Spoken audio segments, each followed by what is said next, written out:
From Washington, D.C., this is Middle East Focus.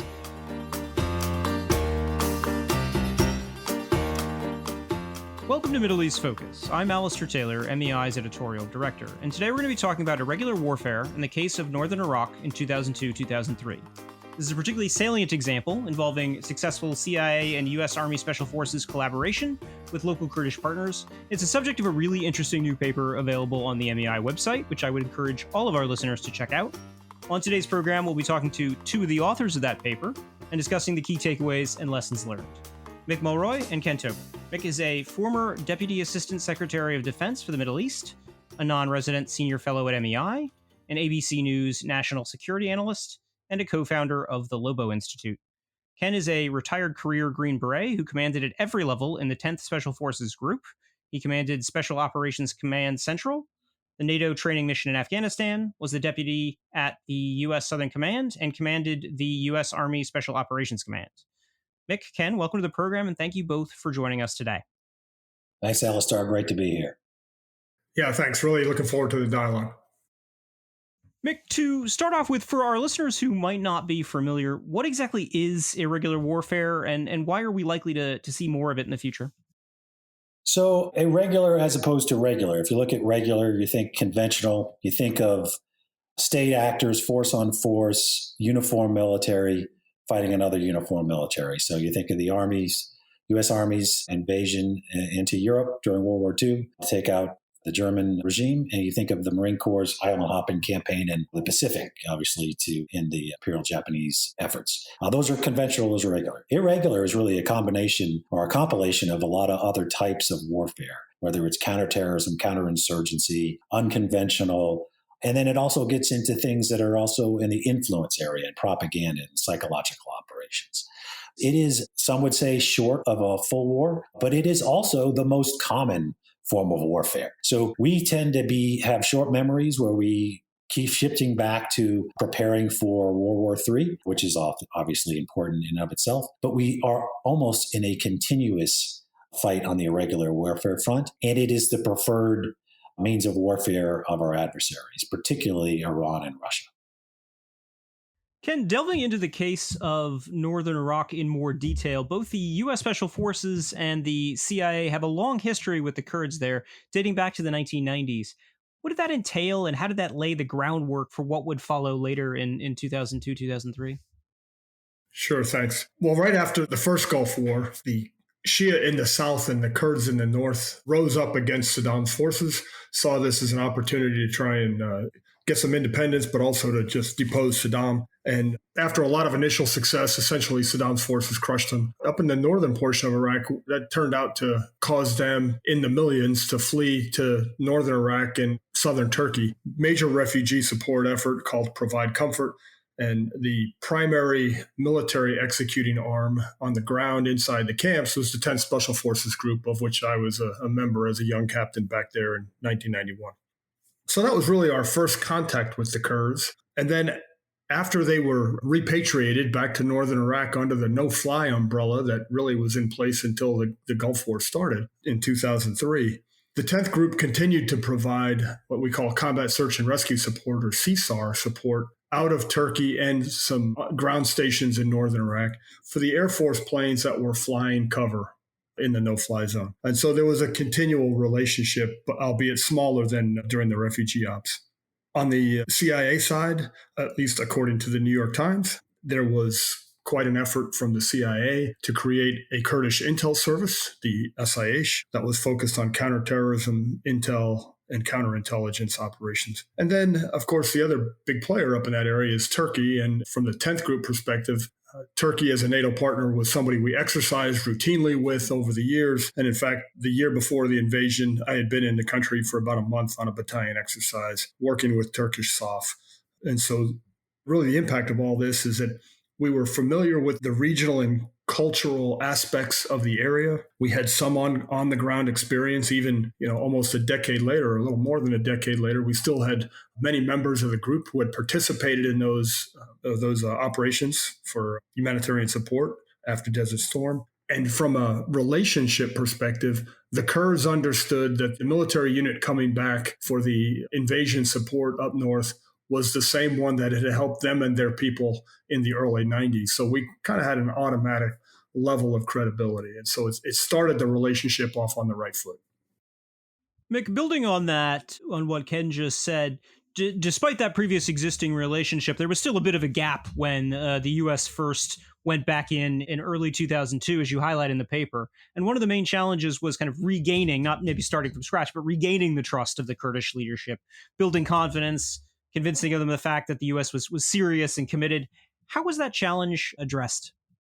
So, Alistair, I mean, one of the things that we really tried to point out in our paper, both Ken, myself, and Uncle Andy, who is also one of the authors, and we're just going to call him Uncle Andy, we've had to deal with our whole careers is partner force operations. It's very personal to us because we are part of the people that fight alongside these partners. And it's the credibility we have with them goes a long way into the success or not success of these type of operations. So I think Ken is absolutely right. The 10th Group had an exceptional relationship. The agency, as Ken pointed out, per the New York Times, had an exceptional relationship too. And that made it easier.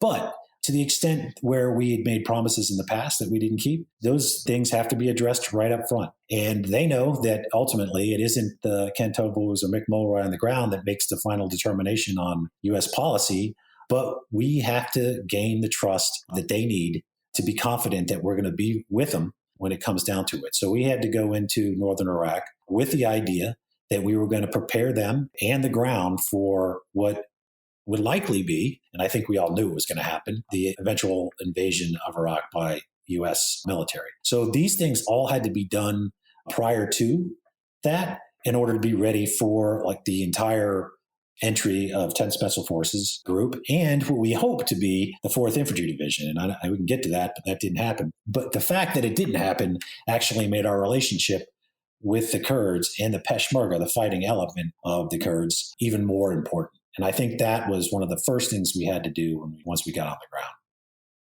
Ken, on the point Mick just raised, the kind of preparing the ground for the 10th Special Forces Group, one of the points you emphasize in the paper is the key role played by the Northern Iraq liaison element Nile before their arrival, kind of building relationships with commanders, carrying out recon, mapping, assessing the strengths and weaknesses of the Kurdish Peshmerga forces. How did that pave the way for the ultimate success of the mission?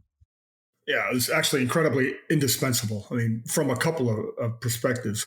As Mick alludes to, we kind of had a long run up to the invasion of Iraq, much longer than perhaps we thought it was going to be. But in essence, we started planning in 2002 and it extended over time. But when we started planning, we had very little information of an updated nature on really what was the situation in northern Iraq. I mean, we had those folks I talked to had some familiarity a decade plus before. But as far as, what the nature of the Peshmerga capabilities were, what level of training they had, how they were displaced, what did they see as their primary threats, what was the level of presence of Iraqi intel services inside the north? Was there a threat from terrorists? We knew that from reporting that there was this group called Ansar al-Islam, an al-Qaeda affiliated group, but we really had very little information on which to plan other than a map sheet. And to start with, the effort of the Nile was to fill in all those gaps that we had in planning. And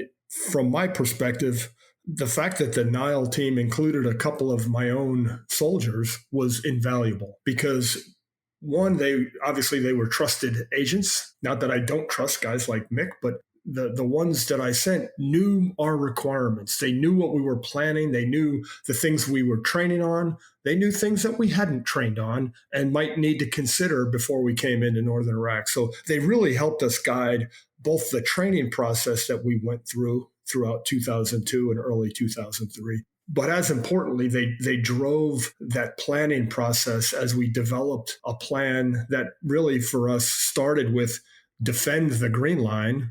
Then we realized we would have to take out this group for my battalion, at least in the east, this group called Ansar al-Islam, and then the idea that we would eventually move south and go on the offensive. But we believe that we'd have to at least defend against the Iraqi army, and we needed to understand Kurdish capabilities to defend that. So they were critical. I was on the phone almost every week with members of my team that were on the Nile, talking about, kind of latest updates, who they'd visited, who they'd met, what the capabilities look like, what kind of weapons the Pesh had, et cetera. And then maybe even most important, it jump-started the trust building process. Working with an indigenous partner like this, as we've already referenced, trust is key. And trust is built at a personal level. And those members of the Nile spent months and months starting that bridge building and building that trust so that when soldiers of the 10th Group rolled in, they were able to basically leverage those existing relationships. Mick, as Ken alluded to, all of this hard work and preparation eventually came together in the operation against Ansar al-Islam at the end of March 2003, Operation Viking Hammer, and the subsequent fight against the Iraqi army into Kirkuk and Mosul. Can you briefly walk us through how that all played out?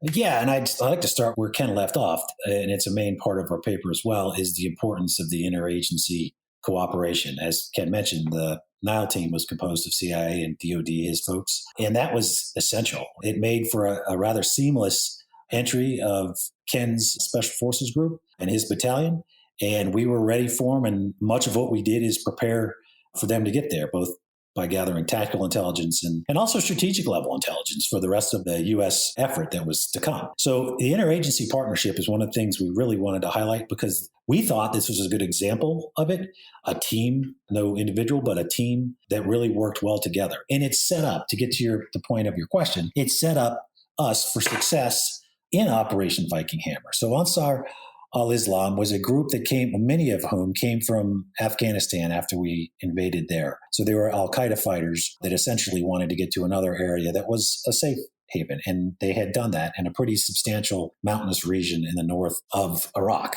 It was a significant fight. And quite frankly, we had very few Americans and a lot of Kurds, thousands. I think there was around 6,000 to 7,000 Kurdish Peshmerga fighters. And it really does show what you can do in one part of irregular warfare, unconventional warfare, where we're actually partnering with a very competent force, bringing in our air support, bringing in our combat advisors who can assist them in operational planning, and we did, and then to accompany them and provide close air support and provide the other elements that we had with us that really, I think, enabled them to do that operation successfully. It was a substantial effort, and it did a lot of damage to that group, which the core of which went on to be al-Qaeda in Iraq. But unfortunately, a lot of the leaders escaped into Iran as the area was actually right up against the border.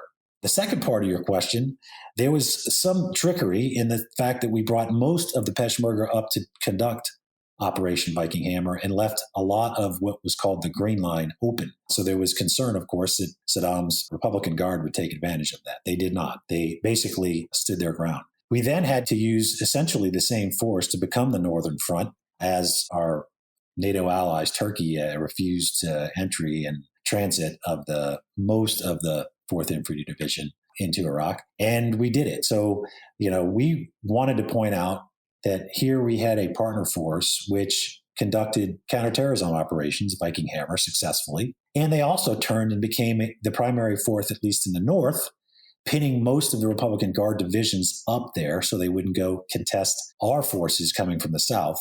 And so we used the same force against a rogue state, which is a higher priority in our national security strategy, right? Now the rogue states we have today are North Korea and Iran, but at the time, Saddam would very much fit into that definition. So we wanted to show that using irregular warfare capabilities of both the CIA and the U.S. military, we had a partner force that was successful against both of those two priorities in our national security strategy.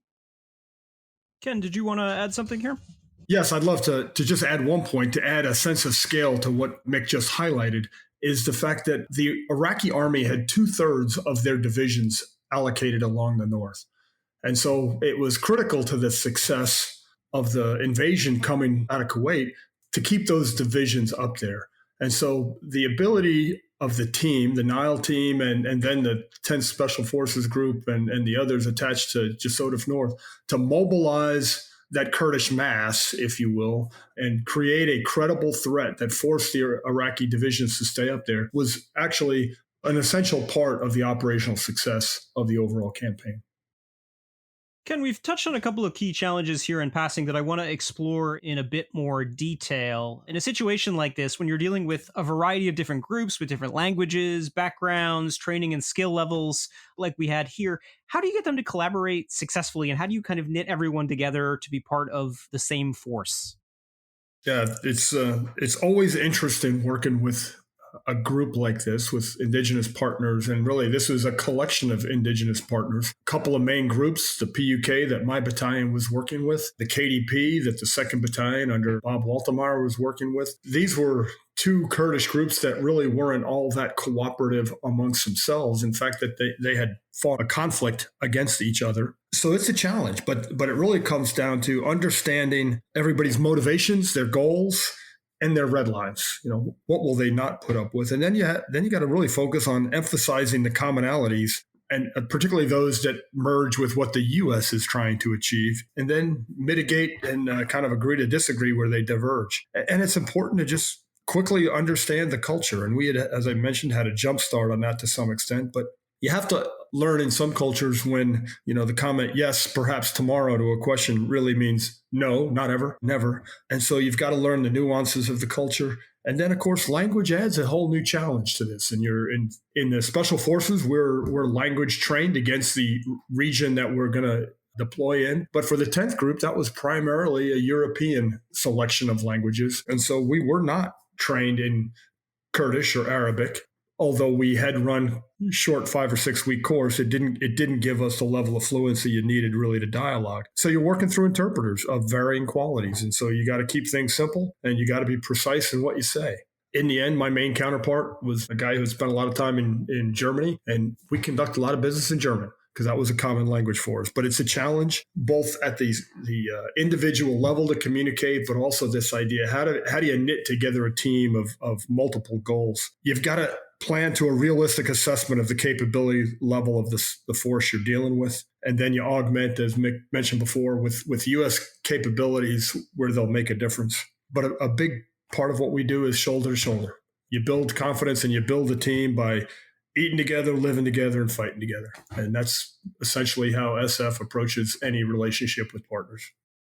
Mick, taking a step back, and I know we've kind of touched on this a little bit in passing earlier on, but I wanted to kind of zoom out and look at why this particular example is kind of so salient and so important, and what are the kind of key takeaways from it. I know you touched earlier on the importance of long-term relationships and some of the other ones, but wanted to give you a chance to kind of elaborate on those in a little bit more detail. Yeah, thanks, Alistar. So again, I brought up the point of our paper where partner force operations are incredibly important. Right. So we're seeing that challenge in, say, Afghanistan right now, significantly challenged, I should say. And we also saw, some issues in Syria when it came to our on again, off again with the SDF, drawing a connection. So the efforts that were done there with the Iraqi Kurds and this joint CIA DOD team actually led to a substantial relationship with almost all the current generation of Iraqi Kurds, which also helped us facilitate the relationship we built with the Syrian Kurds, which was the core of the SDF, which was a primary fighting force in liberating Syria from ISIS. So I would point that out because that is a key component of, when done well, how partner force operations can be advantageous to our national security objectives for a long time to come. The other part that we really highlight is the interagency cooperation. When 9/11 happened, there was a lot of people realizing that they actually had to start working between the DoD and CIA and FBI. And, there was some bumpy starts, I guess, in many of the situations, but we worked it out. And I think this is one of the early places where we worked it out. And I think it was extraordinarily effective. I saw leaders there like Ken who dealt with all of the complexities that we had to deal with, as he alluded to, where he actually said that the Kurds were fighting each other just a couple of years before we got there. We had Turkey, who was not too happy with our being there with the Kurds. And then we had the whole political dynamics of the invasion of Iraq and us trying to make sure that we kept the Kurds where they would be helpful and potentially not where they would not be helpful. So it was a very complicated thing, but I think it was done better by the cooperation between the Department of Defense and the CIA working together. And that's something that, in the paper, we say basically don't wait for the next conflict to do this, that we should continuously do that in training and preparing for the next conflict, hoping it never happens. But if it does, and history would say it is, we need to be more aligned and more prepared to work together, because I think we saw a lot of successes when we figured that out. Ken, I'm curious to get your thoughts here as well, and how you see these takeaways applying to kind of the current context facing the U.S., especially in light of the 2018 National Defense Strategy and the focus on great power competition. Sure. I think that really that strikes to the heart of the importance of this example. And there are a lot of examples like this, obviously. But the bottom line is that, we've entered an era of strategic competition, particularly with China and Russia. And competition is essentially the struggle for influence and positional advantage. And as we look at history, great powers try to avoid head-to-head conflict. One, because it's so expensive and really nobody wins. We read both in the Chinese writings and the Russian writings over the recent years, we understand that they do not want to fight the U.S. conventionally because in a lot of ways, they still feel like they're overmatched from a conventional perspective, but they still want to achieve their objectives. And they think they can still achieve their objectives through a combination of asymmetric methods, or as we call it, irregular warfare concepts. And so I think we need to understand that our adversaries are going to be using irregular warfare tools to try and achieve their objectives and thwart U.S. influence. And we need to be prepared for it. We need to have the same level of overmatch in irregular warfare that we have in conventional warfare. And a big part of that is looking backwards where we have been successful in irregular warfare in case studies such as this one, and identifying those key takeaways that will help us as we try and guide to developing that overmatching IW capability for the future. And, we've talked a little bit about them, but operating through and with partner nations really does work, or partner forces works, even though, there are plenty of failures out there, and we're watching one play out on the news as we speak in Afghanistan. But there are a lot of places where it has been successful. Long-term relationships matter. We leverage relationships that had gone back decades in order to get the Kurds to help us against Saddam. We leveraged those same relationships throughout the course of the counterinsurgency effort. The Kurdish participation was key to developing the Iraqi SAF forces. And Mick already talked a little bit about the fact that it led us to the partnership with the Syrian Kurdish forces to fight ISIS. The CIA and SF are natural teammates, and we need to kind of water and grow that relationship, particularly in a regular warfare environment. We bring complementary capabilities to complex environments and create success. And then lastly, I'd say in this kind of environment, nobody's going to be in charge. So the military loves this idea of unity of command. We've enshrined it as a principle of war. But in a lot of these irregular warfare environments, really nobody's in charge. It's this idea of a blended Title 22, Title 10, Title 50 environment. And you've got to figure out how to kind of lead and create teams without actually having organizational command and control. Mick, where do you see irregular warfare being particularly important going forward? So I think, as Ken just pointed out, most nations seek to get conventional overmatch over their adversaries, right? So, and we're no exception. We are probably the best at it. We have the most substantial military in the world. It quite frankly dwarfs adversaries like Russia. What that means is Russia, and as a prime example, will use irregular warfare as their primary means to try to meet their policy objectives, their national security objectives. And they do, right? It's kind of erroneously called the Gerasimov Doctrine, but whatever you want to call it, they do it in a pretty substantial way. And we, as Ken just said, need to be an unconventional overmatch, if you want to put it that way. We need to be better than them at irregular warfare. I think the partnership between the CIA and special forces is one of the components that can ensure that we are that. And I think we ought to look at how we can utilize those skills that we've developed and tuned in the relationships, quite frankly, over the last 20 years, primarily in the counterterrorism arena, to the benefit of near-peer competitor, global competition, and the rogue state actors like Iran and North Korea. That is the future of irregular warfare.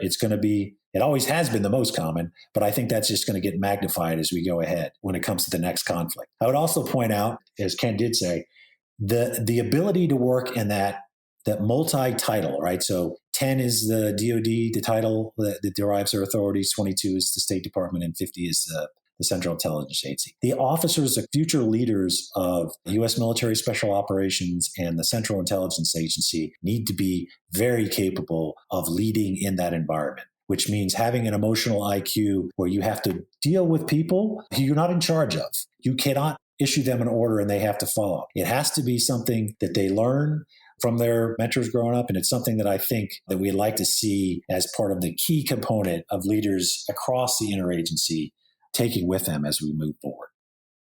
We've covered a lot of ground in our conversation today, but before we wrap up, I wanted to give both of you the chance to share any concluding thoughts. Ken, let's start with you. Thanks. Appreciate the opportunity. I look at strategic competition against our peer adversaries largely consisting of irregular warfare actions. And that is an inherently interagency and partner-centric environment. And so if we want to create that overmatch I referenced, we must build the team both at home and abroad now. Thanks. Appreciate the time. Mick, you've got the last word here. Yeah, so we've made several points, but I guess I'd end it this way. This is just one example of where this relationship worked. There's a lot of people that went into this team, this overall team, not just an L team, but obviously the whole 10 Special Forces group and everybody that was attached to them. So I like to acknowledge that, Ken and I were writing this paper. We wanted to leave this part of what we thought was the lessons learned, but it was a huge team effort, and I'd like to recognize all of them. And also, this effort was seen at the beginning of Afghanistan with working with the Northern Alliance to topple the Taliban, and it was seen in Syria, working with the SDF to defeat ISIS. So it can work. Yes, there's a lot of examples where it hasn't, but if done well, it can work. And it's a very important part of our toolbox when it comes to national security capabilities. And it always will be. We need to embrace it. We need to be the best at it. And we need to work together to make sure that's so. We'll have to leave things there for now. But Mick, Ken, thank you both for joining the podcast today. Thank you, Alistair. Great discussion. Yeah. Thanks. Appreciate it. Thank you as well to our audience for listening in. And once again, if you're interested in learning more about this topic, please do check out Mick and Ken's paper on the MEAI website. And last but not least, thank you as well to our production team for their work on today's program. We will see all of you next week.